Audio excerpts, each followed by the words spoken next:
আমাদের পুরো হিউম্যান বডিটাকে যদি আমরা শরীর বিদ্যা অনুযায়ী অর্থাৎ অ্যানাটমিক্যালি ভাগ করি, তাহলে আমরা আমাদের পুরো হিউম্যান বডিকে 6টা ভাগে ভাগ করতে পারি। এবং এই 6টা ভাগের মধ্যে আমরা সবগুলো অর্গান সহ কিন্তু আলোচনা করে ফেলতে পারি, অর্থাৎ প্রত্যেকটা অঙ্গ কোন কোন পার্টে পড়ে এইটার সম্পর্কে একটা বিশদ আলোচনা আমাদের হয়ে যাবে। এবং আমরা আগের ভিডিওতে কিন্তু আমাদের হিউম্যান বডি সিস্টেমগুলো আলোচনা করছিলাম, কিন্তু সেখানে আমরা সম্পূর্ণ অর্গানগুলো আলোচনা করতে পারি নাই। কারণ হচ্ছে আমরা প্রত্যেকটা বডির পার্ট জানতাম না। তো এই ভিডিও দেখার পর তোমরা বুঝে ফেলতে পারবা যে এই যে সিস্টেমগুলো নিয়ে আমি আলোচনা করছি এগুলো কিভাবে অ্যানাটমির সাথে সরাসরি রিলেটেড, অর্থাৎ তুমি হিউম্যান বডির কোন জায়গাতে কোন অঙ্গটাকে তুমি পাবা এটাকে তুমি আলাদা করে ডেসক্রাইব করে ফেলতে পারবা। তো কথা না বাড়িয়ে চলো দেখে নিই আমাদের এই হিউম্যান বডিকে আমরা অ্যানাটমিক্যালি কিভাবে ভাগ করতে পারি। আমাদের প্রথমত আমরা যদি একদম মাথা থেকে পা পর্যন্ত আমরা ভাগ করতে চাই, তাহলে আমাদের প্রথম ভাগ যেটা আসবে সেটা হচ্ছে আমাদের মাথা বা হেডের রিজিয়ন, যেটাকে আমরা স্কালও বলতে পারি। ঠিক আছে, এই এতটুকু অংশ। এখন স্কালের একটা শুধুমাত্র অংশ জাস্ট বাদ পড়বে, সেটা হচ্ছে আমাদের এই ম্যান্ডিবলটা। বাকি সম্পূর্ণটাই কিন্তু আমাদের এই স্কালের মধ্যেই পড়ে যাবে, এবং স্কালের বাহিরেও কিছু আছে। তো স্কাল বললে কিন্তু শুধু কঙ্কালটা বোঝায়, তো শুধু স্কাল এটাকে বলা যায় না। তো আমাদের এই হেড রিজন বা মাথার মধ্যে দেখো কত কি আছে এখানে। তো এই অংশগুলোই আমরা একটা একটা করে পড়ি। চলো দেখে নেই কোন কোন অংশ আছে এখানে। চলো দেখিনি আমরা কি কি অংশ আছে। এই যে দেখো, সর্বপ্রথমে আছে হচ্ছে মাথা বা ব্রেইন। ঠিক আছে, এই ব্রেইন বা মস্তিষ্ক যেটা, এইটা আবার 3টা ভাগে ভাগ করা যায়। ঠিক আছে, একটা হচ্ছে অগ্র মস্তিষ্ক, মধ্য মস্তিষ্ক, আর একটা হচ্ছে পশ্চাৎ মস্তিষ্ক, তাই না? এই অগ্র মস্তিষ্ককে আবার ফোর ব্রেইন বা প্রোজেনসেফালন, তারপর মিড ব্রেইন বা মেসেনসেফালন মধ্য মস্তিষ্ককে, এবং পশ্চাৎ মস্তিষ্ককে হেন্ড ব্রেইন বা রম্বেনসেফালন বলা হয়। ঠিক আছে, তো এইটুকু হচ্ছে কি আমাদের ব্রেইনের অংশটা গেল, তাই না? ব্রেইন ছাড়া কি আর কিছুই নাই আমাদের মাথায়? আছে। কি আছে ভাইয়া? চোখ আছে, তাই না? আবার এই চোখের মধ্যে কিছু স্পেশাল গুরুত্বপূর্ণ অংশ আছে, যেমন হচ্ছে আমাদের cornea, iris, lens and retina, প্রত্যেকটাই কিন্তু গুরুত্বপূর্ণ। ঠিক আছে, এবং আলটিমেটলি তোমরা দেখো কোন অংশটা দিয়ে জানো? এই যে রেটিনা দিয়া। ওকে, এই জন্য রেটিনাকে অনেক সময় দর্শন একক বলা হয়। তো এইটুকু হচ্ছে ভাই আমাদের চোখ। শুধু কি চোখে আমাদের এই অংশটা চলে গেছে, আর কি কিছু নাই? আচ্ছা ভাইয়া, কি আছে আর? আমাদের চোখের পর কান আছে, তাই না? কর্ণ যেটাকে আমরা বলি। কানের মধ্যে কি আছে? আবার আমাদের বহিকর্ণ আছে, মধ্যকর্ণ আছে, অন্তকর্ণ আছে, তাই না? এই জন্য এটাকে outer ear, middle ear and inner ear বলা হয়। ঠিক আছে, শুধু কানেই আছে আর কিছু নাই? আছে, কি আছে ভাই? এই যে আমাদের মুখ আছে, তাই না? যেটাকে আমরা মুখ গহ্বর বা ওরাল ক্যাভিটি বলে থাকি। ওরাল ক্যাভিটির মধ্যে কি আছে ভাই? এই যে সুন্দর করে তোমার 32টা দাঁত আছে, তাই না? এই দাঁত ছাড়া আর কি আছে? এই যে সুন্দর একটা জিহ্বা আছে। জিহ্বা ছাড়া আর কি আছে ভাইয়া? এই যে উপরের দিকে, ঠিক আছে, এই উপরের দিকে এবং নিচের দিকে কি আছে? নিচের দিকে আছে হচ্ছে মারি, আর উপরের দিকে কি আছে? তালু, যেটাকে আমরা সামনের দিকে বলি হচ্ছে শক্ত তালু, পিছনের দিকে বলি হচ্ছে নরম তালু। হার্ড প্যালেট, সফট প্যালেট, ওই তালুটাকে এই জন্য প্যালেট বলা হয়। এরপর আর কি আছে ভাইয়া? অস্থি আছে বা বোনস। অস্থির মধ্যে কি কি অস্থি আছে ভাইয়া? এই যে সুন্দর করে যদি আমরা দেখি, তাহলে এই মাথার দিকে এইগুলো হচ্ছে ক্রেনিয়ামের অস্থি, আর বাকি সম্পূর্ণটুকু মিলে একসাথে সম্পূর্ণটাকে আমরা কি বলি? স্কালের অস্থি। অতিরিক্ত একটা কি আছে ভাইয়া? ম্যান্ডিবল, ওইটা স্কালের মধ্যে পড়ে না।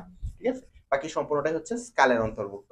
ঠিক আছে, স্কাল আর ম্যান্ডিবল এই জন্য আলাদা করা হয়ে গেছে। ঠিক আছে, একমাত্র এই পুরা সম্পূর্ণ মুখমণ্ডলের মধ্যে একটা মাত্র নরনক্ষম অস্থি, মানে যেটা নড়াচড়া করতে পারে, সেটা হচ্ছে ম্যান্ডিবল। আর একটাও এখানে নড়াচড়া করতে পারে না। তুমি অনেক সময় মনে করো যাই, আরে উপরটা তো নড়তেছে ভাইয়া, উপরের হচ্ছে ত্বকটা নড়তেছে, উপরের হাড় নড়ে না। আবার এটা নড়াইলে এটা সরাসরি অস্থি লড়তেছে। ঠিক আছে, এটা মনে রাখবা।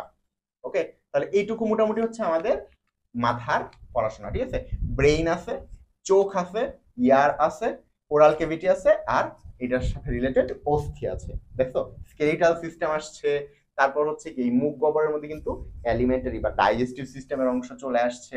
ঠিক আছে, এই যে তারপর এই যে দেখো চোখ আর কান কিন্তু চলে আসছে। ঠিক আছে, তাহলে তোমরা যে বলো চোখ আর কান ভাই তাহলে কোন সিস্টেমের মধ্যে পড়ে, এটা কি তুমি সিস্টেমের মধ্যে ফেলাইতে পারবে না, এটা তোমাকে অ্যানাটমিক্যালি চিন্তা করতে হবে। ঠিক আছে, শরীরের ভাগ অনুযায়ী চিন্তা করতে হবে। এরপর যদি আমরা দ্বিতীয় অংশের কথা বলি, দ্বিতীয় অংশটা হচ্ছে আমাদের নেক রিজিয়ন বা ঘাড়। এই যে এই অংশটা, আমাদের হেড যদি এতটুকু পর্যন্ত অংশ হয়, নেক হচ্ছে এতটুকু অংশ। ঠিক আছে, তাহলে ঘাড়ের অংশ। এখন ঘাড়ের মধ্যে কি কি অংশ আছে এটা একটু আমরা আলোচনা করি। ঠিক আছে, ঘাড়ের যে প্রথম এবং প্রধান যে অংশগুলো, এখানে সব থেকে বেশি নালীগুলো যায় না? কি কি নালী যায় ভাইয়া? এলিমেন্টারি ক্যানেল বা পৌষ্টিকনালীর কিছু অংশ যায়। কি কি অংশ যায় ভাইয়া? এক হচ্ছে যে গলনালী, আর হচ্ছে খাদ্যনালী। এই দুটো অংশের নাম মনে রাখবে। এলিমেন্টারি ক্যানেল কতটুকু অংশ ভাইয়া? এই যে গলনালী আর হচ্ছে খাদ্যনালী, এতটুকু অংশের মধ্যে যাবে গলনালী, খাদ্যনালী, ঠিক আছে? ইসোফেগাস আর হচ্ছে কি ফ্যারিংস। তারপর হচ্ছে রেসপিরেটরি ট্র্যাক্ট বা শ্বসনতন্ত্রের কিছু অংশ যাবে। রেসপিরেটরি ট্র্যাক্ট, এই যে ফুসফুসের এই অংশটার মধ্যে কি আছে ভাইয়া? এখানে একটা সুন্দর করে দেখতে পাবা ল্যারিংস, বা আমরা একটু আগে বললাম এই যে এখানে যেটা বলছি যে ফ্যারিংস মানে হচ্ছে গলবিল বা সরি, ফ্যারিংস মানে হচ্ছে গলনালী, ঠিক আছে? আর ল্যারিংসটা হচ্ছে কণ্ঠনালী। দুইটার মধ্যে কিন্তু পার্থক্য আছে। এটাকে আমরা গলবিলও বলতে পারি, ঠিক আছে? এই যে আগে যেটা ফ্যারিংস, যেটা এটাকে আমরা গলনালী বা গলবিলও বলতে পারি, কিন্তু ল্যারিংসকে আমরা অবশ্যই কি বলবো? কণ্ঠনালী।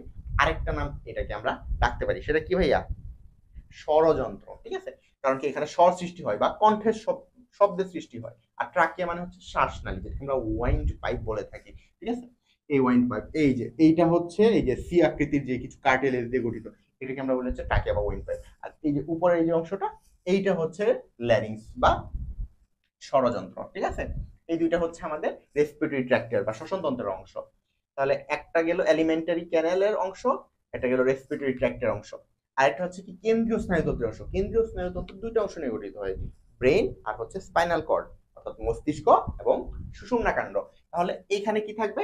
স্পাইনাল কর্ডটা থাকবে, কারণ ব্রেন এখানে শেষ। এই যে হেড রিজনের মধ্যে কিন্তু ব্রেন শেষ, তাহলে ব্রেনের পর কি আছে? স্পাইনাল কর্ডের অংশটা আছে। তাহলে এখানে কি থাকবে? স্পাইনাল কর্ডের থাকবে, ঠিক আছে? এবং এই মেরুদণ্ডের ভিতরে থাকবে, এই জন্য মেরুদণ্ডের স্নায়ু বলা হয়েছে এটা, ঠিক আছে? মেরুদণ্ডের ভিতরের দিকে থাকে এটা।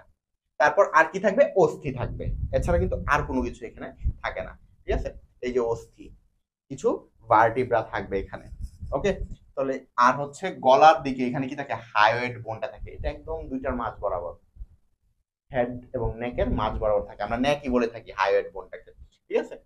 এই যে হাইওয়েড বোন বা হাইওয়েড অস্থি। আর হচ্ছে কি সার্ভাইকাল ভার্টিব্রা, এইগুলোকে বলা হয় গ্রীবাদেশীয়। গ্রীবা মানে ঘাড়, যেমন সার্ভাইকাল ভার্টিব্রা বা গ্রীবাদেশীয় কশেরুকা, এগুলো, ওকে? এটাও ভাই আমাদের নেক রিজন শেষ। এরপর হচ্ছে আমাদের সব থেকে ইম্পর্টেন্ট একটা অংশ, এটা হচ্ছে থোরাক্স, বুক। তোমাদের বুকের মধ্যে মানুষ আসা যাওয়া করে, তাই না? তাহলে বুকটা কত ইম্পর্টেন্ট। তো কেন এই থোরাক্স, বক্ষ বা বুকটা গুরুত্বপূর্ণ, এটা আমরা দেখে নিই। কারণ হচ্ছে এই যে প্রথম এখানে কি আছে? হৃৎপিণ্ড আছে, আমাদের হৃদয় আছে এখানে, তাই না? হৃদমাঝার। তো এই যে দেখো খুব সুন্দর করে একটা আমরা হৃৎপিণ্ড এখানে দেখতে পাচ্ছি, যেটা এখানে আছে। এছাড়া কি আছে? এই যে আমাদের রেসপিরেটরির প্রধান উপাদান কি? ফুসফুস। তাহলে আগে আমরা দেখলাম যে কার্ডিওভাস্কুলার সিস্টেমের প্রধান যে অঙ্গটা হার্ট, এবং রেসপিরেটরির প্রধান যে অঙ্গ ফুসফুস। তাহলে এক হচ্ছে আমাদের হৃৎপিণ্ড গেল, ফুসফুস গেল। আর কি আছে ভাইয়া? ব্রেস্ট। স্পেশালি আমাদের যেই ব্রেস্ট নিয়ে আলোচনা করতে হয় সেটা হচ্ছে মেয়েদের ব্রেস্ট। ছেলেদের ব্রেস্ট নিয়ে আমাদের খুব একটা আলোচনা করতে হয় না, শুধুমাত্র রোগ হইলে গাইনিকোমেশিয়া, ছেলেদের স্তন বড় হয়ে যাওয়া, ওইটা নিয়ে একটু আলোচনা করতে হয়। বাকি সব ক্ষেত্রে হচ্ছে মেয়েদের স্তন নিয়ে হচ্ছে আমাদের আলোচনা করতে হয়, ঠিক আছে? তাহলে এটা হচ্ছে স্তন। তারপর হচ্ছে কি ডায়াফ্রাম বা মধ্যচ্ছদা। মধ্যচ্ছদা আসলে কি ভাইয়া? যেটা একই সাথে আমাদের এই থোরাক্স এবং অ্যাবডোমেন, অর্থাৎ বুক এবং পেটকে আলাদা করে, এক ধরনের পেশি, ওইটাকেই বলা হচ্ছে মধ্যচ্ছদা বা ডায়াফ্রাম। এই যে ডায়াফ্রামটা কোথায় অবস্থান করতেছে? একদম এই যে লাংস গুলা, তাই না? এই ফুসফুস গুলো ঠিক নিচে অবস্থান করতেছে, এবং এইটার নিচে কি? পাকস্থলী পাবা, আর হচ্ছে কি পাবা? আমাদের এই ডান সাইডে কি পাবা? যকৃৎ পাবা, ঠিক আছে? তো এইভাবে হচ্ছে আমাদের হিউম্যান বডির মধ্যে এগুলো অবস্থান করে। তারপর যদি আমরা চলে যাই থোরাক্স বা বক্ষ, এটার মধ্যে আরেকটা কি আছে? এলিমেন্টারি বা এলিমেন্টারি ক্যানেল এর কিছু অংশ আছে। আমরা তো যখন ইয়া করলাম, হেডের মধ্যে কিছু অংশ পাইলাম এলিমেন্টারি ক্যানেলের, নেকের মধ্যে কিছু পাইলাম, রেসপিরেটরিরও কিছু অংশ পাইলাম মুখে, কিছু পাইলাম গলায়। এখন আবার আমরা এলিমেন্টারি ক্যানেলের কিছু অংশ থোরাক্স বা বক্ষের মধ্যে পাবো। কি পাবো? এই যে ইসোফ্যাগাসটা পাবো, ঠিক আছে? অন্ননালীটা এখানে পাবো। পাকস্থলী কিন্তু নাই। পাকস্থলী কোথায়? পাকস্থলী হচ্ছে আমাদের পেটে, মানে অ্যাবডোমেনের মধ্যে। সো আমাদের এই ইসোফ্যাগাসটা এখানে পড়তে হচ্ছে। থোরাক্স বা বুকের মধ্যে আমাদের এলিমেন্টারি ক্যানেলের কোন অংশটা থাকবে? শুধুমাত্র ইসোফ্যাগাসটা থাকবে। এবং parts of respiratory tract, respiratory ট্র্যাক্টের কতটুকু অংশ থাকবে ভাইয়া? ওই যে ট্রাকিয়ার নিচের সবটুকু, একদম ব্রঙ্কাস থেকে শুরু করে ব্রঙ্কাসের পরে যা আছে সবগুলো, ব্রঙ্কাস, তারপর ফুসফুস, সবগুলো এটার মধ্যে চলে আসবে, ঠিক আছে? এটা হচ্ছে রেসপিরেটরি ট্র্যাক্টের অংশ, ঠিক আছে? ফুসফুসটা আমরা আলাদা লিখছিলাম অর্গান বোঝানোর জন্য। অর্গান ছাড়াও তুমি এইখানেও ইচ্ছা করলে এটাকে বলতে পারো, শ্বসনতন্ত্রের অংশ যেহেতু, সেই অনুযায়ী তুমি ফুসফুসকে এখানে বলতে পারো। এছাড়া কি থাকবে, থোরাক্সের যে পিছনের দিকে, আমরা স্পাইনাল কর্ডটা দেখছি কি এই দিক থেকে নিচে আসছে, ভার্টিব্রা একদম নিচ পর্যন্ত যতটুকু পর্যন্ত যায়, স্পাইনাল কর্ডটা কিন্তু প্রায় ততটুকু পর্যন্তই যায়, ঠিক আছে। তাহলে এই যে স্পাইনাল কর্ডটা যেহেতু যাচ্ছে পিছন দিয়ে, তাহলে কি এটাও কি থাকবে, থোরাক্সের অন্তর্ভুক্ত থাকবে। স্পাইনাল কর্ড কতটুকু অংশ থাকবে, এই যে থোরাসিক ভার্টিব্রা গুলোর ভিতরে যে স্পাইনাল নার্ভ গুলো, ওইগুলো এটার মধ্যে অন্তর্ভুক্ত থাকবে, ঠিক আছে। তাহলে থোরাসিক যে নার্ভ গুলো বা থোরাসিক যে স্নায়ুগুলো, সেগুলোকে আমরা কি বলবো, এই থোরাক্সের অন্তর্ভুক্ত বলবো। আর কি অংশ আছে ভাইয়া, অস্থি। অস্থি কোনগুলো, এই যে সামনের দিকে এই অস্থিগুলো, নাম কি ভাইয়া, পরশুকা। এই যে কত জোড়া আছে, এই পাশে 12টা, এই পাশে 12টা, টোটাল 12 জোড়া, দুই পাশ মিলায়। সামনে একটা সুন্দর একটা অস্থি আছে যেটাকে আমরা বলছি স্টারনাম, এটাও কিন্তু এই অংশের অন্তর্ভুক্ত, ঠিক আছে। আরেকটা অংশ আছে যে পিছনের দিকে, এই যে পিছনের দিকে কিছু অস্থি আছে যেগুলোকে আমরা কি বলছিলাম, মেরুদণ্ডের অস্থি, কি ভার্টিব্রা। তাহলে থোরাক্সের মধ্যে আছে ওই ভার্টিব্রা গুলো, ওইগুলোকে আমরা বলবো যে থোরাসিক ভার্টিব্রা বা বক্ষ দেশীয় কশেরুকা বা বুকের কশেরুকা, ঠিক আছে। বুকের কশেরুকা, পরশুকা, আর হচ্ছে কি স্টারনাম, ঠিক আছে। এই ইয়াগুলা অস্থিগুলা নিয়েই হচ্ছে কি আমাদের থোরাক্স বা বুকটা গঠিত হয়েছে।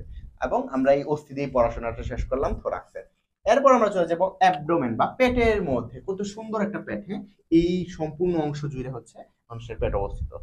তোমাদের হিউম্যান জেনিটেলিয়া গুলা কিন্তু এই সেম এই পেটের মধ্যেই আছে। তোমরা মনে করছো না ভাই এটা তো অনেক নিচে, নো, ওইটা সহ কিন্তু পেট, ঠিক আছে। তো আমরা দেখি ভাইয়া পেটের মধ্যে কি কি অংশ আছে। পেটের মধ্যে আমরা আগেই দেখছি এলিমেন্টারি অংশের প্রায় সব কিছুই কিন্তু পেটের মধ্যে, ঠিক আছে। কারণ কি আমরা পেট বলতে আসলে কি বুঝাই, খাবার জমা রাখার জায়গা, তাহলে পেটের মধ্যে হচ্ছে খাবারের সব কিছুই আছে এখানে। তো এই জন্য আমরা বললাম যে হেপাটোবিলিয়ারি সিস্টেমের সবকিছু এটার মধ্যে অন্তর্ভুক্ত। হেপাটোবিলিয়ারি সিস্টেমের সম্পূর্ণ, আমি কিন্তু পার্ট অফ বলি নাই। অন্যগুলোর ক্ষেত্রে আমি কি বলছিলাম, parts of respiratory system, parts of elementary system, কিন্তু এইখানে কি পুরো হেপাটোবিলিয়ারি সিস্টেম। কেন, কারণ বৃক্ক এখানে, সরি মাই মিস্টেক, বৃক্ক বলে ফেলছি, যকৃৎ বা লিভার এখানে, ঠিক আছে, যেটাকে আমরা বলতেছি হ্যাপাটো, ঠিক আছে। আর বিলিয়ারি মানে হচ্ছে কি আছে, পিত্ত। পিত্তটা কই থাকবে, পিত্তথলিতে আর হচ্ছে পিত্তনালীতে, এই সবগুলো কি অ্যাবডোমেনের মধ্যে। এই জন্য পুরো হ্যাপাটোবিলিয়ারি সিস্টেমটা এটার মধ্যে চলে আসতেছে, ঠিক আছে। হ্যাপাটোবিলিয়ারি সিস্টেম ছাড়া আর কি আছে ভাইয়া, এই যে আর হচ্ছে আমাদের পুরো যে গ্যাস্ট্রোইন্টেস্টাইনাল ট্র্যাক্ট, এটা কিন্তু এলিমেন্টারি সিস্টেমেরই অংশ। বাট গ্যাস্ট্রোইন্টেস্টাইনাল কেন বলতেছি, কারণ হচ্ছে পাকস্থলীর উপর পর্যন্ত যে অংশগুলো আছে সেইগুলোকে বলা হচ্ছে এলিমেন্টারি সিস্টেমের অংশ, কিন্তু গ্যাস্ট্রোইন্টেস্টাইনাল সহ সম্পূর্ণটা হচ্ছিল এলিমেন্টারি। আর পাকস্থলী থেকে যদি আমি সম্পূর্ণ অংশটার নাম বলতে চাই, তাহলে সেটা স্পেসিফিক্যালি আমরা গ্যাস্ট্রোইন্টেস্টাইনাল বলে থাকি। কারণ কি, গ্যাস্ট্রো মানে হচ্ছে পাকস্থলী সম্পর্কিত, ইন্টেস্টাইনাল মানে হচ্ছে কি, ইন্টেস্টাইন মানে হচ্ছে অন্ত্র সম্পর্কিত, তাই না, আন্তরিক। তাহলে এই জন্য আমাদের ক্ষুদ্রান্ত, বৃহদান্ত্র এবং পাকস্থলী এগুলো নিয়ে হচ্ছে গ্যাস্ট্রোইন্টেস্টাইনাল অংশটা চলে গেছে। ইসোফেগাস যেটা, সেইটা চলে গেছে আবার কোথায়, এলিমেন্টারি, ঠিক আছে। তাহলে এই সম্পূর্ণটা মিলেই এই জন্য আমরা বলছি জিআই ট্র্যাক্ট বা গ্যাস্ট্রোইন্টেস্টাইনাল ট্র্যাক্ট। কি কি নিয়ে গঠিত, স্টোমাক বা পাকস্থলী, এই যে পাকস্থলী, তারপর হচ্ছে পার্ট অফ ইসোফেগাস, এই যে ইসোফেগাসের এই অংশটুকু যেখানে আইসা কি হচ্ছে, শেষ হচ্ছে পাকস্থলীতে। স্মল ইন্টেস্টাইন, এই যে পুরো স্মল ইন্টেস্টাইন, ঠিক আছে, এই যে পেঁচানো। আর হচ্ছে লার্জ ইন্টেস্টাইন, এই যে এতটুকু অংশ পুরাটা হচ্ছে লার্জ ইন্টেস্টাইন বা বৃহদান্ত্র। এই সবগুলো মিলে হচ্ছে এই অ্যাবডোমেনের এই অংশটা সে গঠন হচ্ছে অ্যালিমেন্টারি ক্যানেলের। এরপর কি আছে, আরো কিছু অঙ্গ আছে, কি আছে, যে এখানে আছে স্প্লিন বা প্লিহা যেটাকে আমরা বলে থাকি। ছোটবেলায় যখন তোমরা একদম বাচ্চা ছিলা, ভ্রূণ ছিলা, তখন কিন্তু তোমাদের রক্ত উৎপাদন করছে, ঠিক আছে, যকৃৎ এবং প্লিহা দুইজনে মিলে। আর কি আছে, অগ্নাশয় বা প্যানক্রিয়াস, যেটাকে আমরা কি বলতেছিলাম এতদিন পর্যন্ত, যে এক ধরনের মিশ্র গ্রন্থি, তাই না। সে এক্সোক্রাইন গ্ল্যান্ড হিসেবে কাজ করে, এন্ডোক্রাইন গ্ল্যান্ড হিসেবে কাজ করে, এনজাইম ক্ষরণ করে, হরমোন ক্ষরণ করে, তাই না। এই যে, তো এটা গেল ভাইয়া, অগ্নাশয় থাকবে এখানে। এবং এই অ্যাবডোমেনের মধ্যে আরেকটা সিস্টেম পুরাটা থাকবে, সেটা হচ্ছে কি ভাইয়া, আমাদের রেনাল সিস্টেম পুরাটা। হেপাটোবিলিয়ারি সিস্টেম পুরাটা ছিল, রেনাল সিস্টেমও পুরাটা থাকবে। রেনাল সিস্টেমের মধ্যে কি আছে ভাইয়া, আমাদের কিডনি আছে, পেলভিস আছে। এই যে আমরা যদি একটু শুরু করি, এটা হচ্ছে ধরো এই যে কিডনি, এরপর কি বললাম ভাইয়া, এই যে এতটুকু অংশ পর্যন্ত হচ্ছে পেলভিস, এতটুকু অংশ পর্যন্ত হচ্ছে ইউরেটার। ইউরেটার এখানে কি যাচ্ছে, গিয়া এখানে গিয়া মূত্রটাকে জমা রাখতেছে, এটাকে বলা হয় ইউরিনারি ব্লাডার। এরপর এইখানে আবার কি হচ্ছে, মূত্রটা বের হওয়ার জন্য মূত্রনালী সৃষ্টি করতেছে, যেটাকে আমরা বলতেছি হচ্ছে ইউরেথ্রা। ইউরেথ্রা যেটা, সেটা হচ্ছে বৃক্কনালী, আর ইউরেথ্রা হচ্ছে মূত্রনালী। এই সবগুলো নিয়ে হচ্ছে আমাদের রেনাল সিস্টেমটা গঠন হচ্ছে। তাহলে পুরো রেনাল সিস্টেম কি আমাদের পেটের মধ্যে চলে গেছে, অ্যাবডোমেনের মধ্যে। এবং তারপর কি আসতেছে ভাইয়া, genital system, male genital system এবং ফিমেল জেনিটাল সিস্টেম। পুরো মেল জেনিটাল সিস্টেম আমরা এটা বলতে পারি, যেটা হচ্ছে যে টেস্টিস থেকে শুরু হবে, তারপর আস্তে আস্তে পুরো একদম পেনিসে গিয়ে শেষ হবে। মেয়েদের যে এটা আছে সেটা হচ্ছে ওভারিতে গিয়ে শুরু হবে, একদম ভ্যাজাইনাতে গিয়ে শেষ হবে। শুধু ভ্যাজাইনা ভাই না ভাইয়া, আমাদের একদম কি বলা যায় যে আরো কিছু অংশ আছে, লেবিয়া মেজর এবং লেবিয়া মাইনরা, ক্লাইটোরিস, এই জায়গায় গিয়ে শেষ হয় একদম মেয়েদের এটা। ঠিক আছে, তাহলে এই হচ্ছে মোটামুটি জেনিটাল সিস্টেম ফিমেল এন্ড মেলের। ওকে,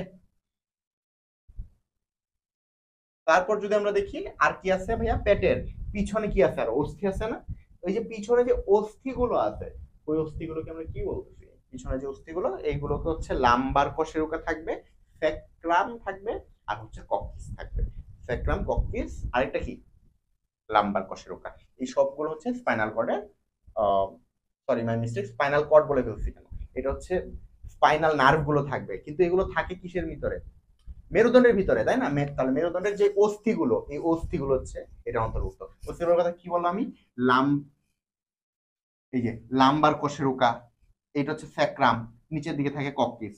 ঠিক আছে, এছাড়া আরো কিন্তু এইদিকে ইয়া থাকে, অস্থি থাকে। ঠিক আছে, এই যে যেটাকে আমরা বলতেছি পেলভিস গঠনকারী, এটা হচ্ছে হিপ বোন, এই হিপ বোন গুলো কিন্তু এইটার অন্তর্ভুক্ত। ঠিক আছে, আমাদের পুরা কিসের অন্তর্ভুক্ত, অ্যাবডোমেনের অন্তর্ভুক্ত।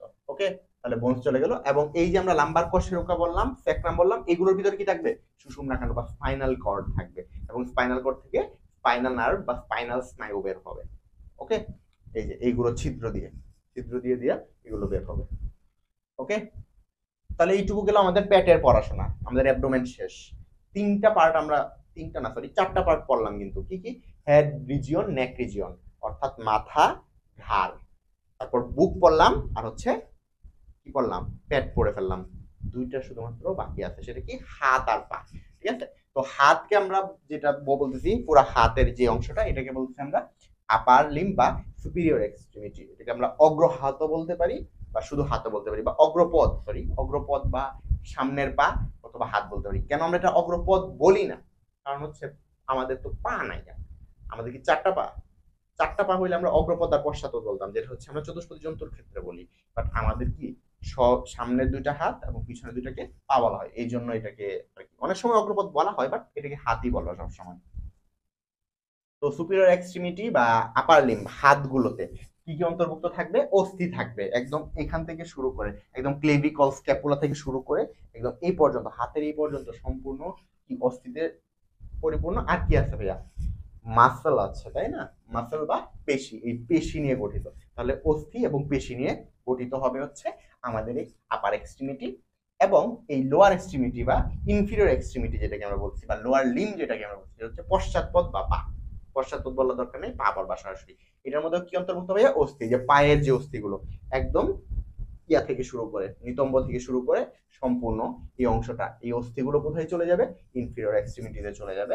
এবং পেশি থাকবে এখানে, এই যে সম্পূর্ণ যে মাসেল গুলো, ঠিক আছে, বা পেশিগুলো, এই সবগুলো হচ্ছে লোয়ার এক্সট্রিমিটিতে চলে যাবে। তাহলে এই ছিল মোটামুটি আমাদের পুরা হিউম্যান বডির পড়াশোনা। এবং এই পুরা হিউম্যান বডি জুড়ে এই সিস্টেম গুলো অন্তর্ভুক্ত, যেমন হচ্ছে স্কিন এন্ড কাভারিংস, পুরা হিউম্যান বডি সব জায়গাতে তুমি পাবা ত্বক এবং বিভিন্ন যে অর্গান গুলো আছে, এইগুলোর কি কাভারিং গুলা, এগুলোর আবরণ গুলো তুমি পাবা পুরা শরীর জুড়ে। ভাস্কুলার সিস্টেম, রক্ত সংবহন পুরা বডিতে পাবা। তারপর স্কেলিটাল সিস্টেম, কঙ্কাল পুরো বডিতে পাবা, অস্থি পুরো বডিতে না, এই জন্য তুমি স্কেলিটালটা কি পাবা, পুরো বডিতে পাবা। মাস্কুলার সিস্টেম অর্থাৎ আমাদের পেশি, আমাদের এই মাথা থেকে শুরু করে পা পর্যন্ত প্রত্যেকটা অংশের মধ্যে পেশি আছে, তাহলে পুরো বডির মধ্যে একটা ছড়াছিটা আছে না। নার্ভাস সিস্টেম পুরো বডির সাথে রিলেটেড, এই জন্য এইগুলো সম্পর্কে আমরা আলাদা সিস্টেমের জন্য আরেকটা ভিডিও রাখছি, ওইটা একটু তোমরা দেখে নিবে, তাহলে বুঝতে পারবা যে হিউম্যান বডিকে আসলে আমরা দুইটা ভাবে পড়াশোনা করতে পারি। এক হচ্ছে এই সিস্টেম অনুযায়ী, আর এক হচ্ছে আমরা পড়াশোনা করতে পারি অ্যানাটমিক্যালি। এই দুইটা অংশ মিলে যদি তুমি ভালো করে পড়াশোনা করো, তাহলে তোমার পুরা হিউম্যান বডিটা বুঝতে খুব বেশি সহজ হবে। ঠিক আছে, তো আশা করি তোমরা অ্যানাটমিক্যালি পুরা হিউম্যান বডিটাকে ভাগ করাটা বুঝে গেছো। আর যদি বুঝে ফেলো তাহলে পরবর্তীতে আমরা যতগুলো ভিডিও করব সবগুলো তোমরা অনেক সহজে বুঝে যেতে পারবা। তো আশা করি তোমাদের এই টপিকগুলো নিয়ে আর কোনো ঝামেলা হবে না। হইলেও তোমরা অবশ্যই কমেন্ট সেকশনে জানাবা। আমরা নেক্সট ভিডিওতে আরো চেষ্টা করব ইমপ্রুভ করে তোমাদের জন্য নতুন কিছু দাঁড় করাইতে। এই ভিডিওটা আমরা এখন এখানেই শেষ করতেছি। নেক্সট ভিডিওতে আমরা যখনই কোনো পড়াশোনা করাবো তখন কিন্তু রেফারেন্স অনুযায়ী আমরা যে অ্যানাটমিক্যালি ভাগ করা অথবা সিস্টেম অনুযায়ী বা তন্ত্র অনুযায়ী ভাগ করা, এই দুটো ভিডিও রেফারেন্স সব সময় রাখবো। তখন কিন্তু আবার তোমরা বলো না যে ভাইয়া আমি এই জিনিসটা বুঝতেছি না, ওই জিনিসটা বুঝতেছি না, এটা আবার এখানে কই থেকে আসলো, এটা এইখানে কেন আসলো, এটা ওইখানে নাই কেন, এইরকম প্রশ্নগুলো কিন্তু তখন করা যাবে না। এই ভিডিওটা এসে দেখতে হবে এবং বুঝতে হবে যে তোমাদের হিউম্যান বডিতে কোথায় কোন জিনিসটা আছে, এবং তখন যখন তোমাকে আমি পড়াবো তখন জিনিসগুলো আরো বেশি সহজ হয়ে যাবে। সবার জন্য অনেক অনেক শুভকামনা রইল। আজকের এই ভিডিও পর্যন্ত। আল্লাহ হাফেজ সবাই।